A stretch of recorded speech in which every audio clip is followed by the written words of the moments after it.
গরু মানে আমি কথা কইতেছি না গরু গরু আর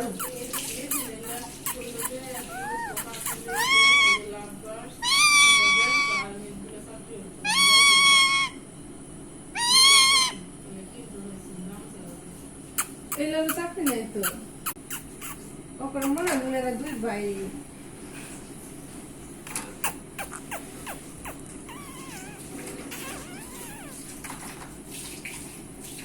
অনেক কিছু আছে মুরগি খাবে ইয়ে আছে ওখানে কুয়েল পাখি আছে গরু আছে অনেক কিছু গরু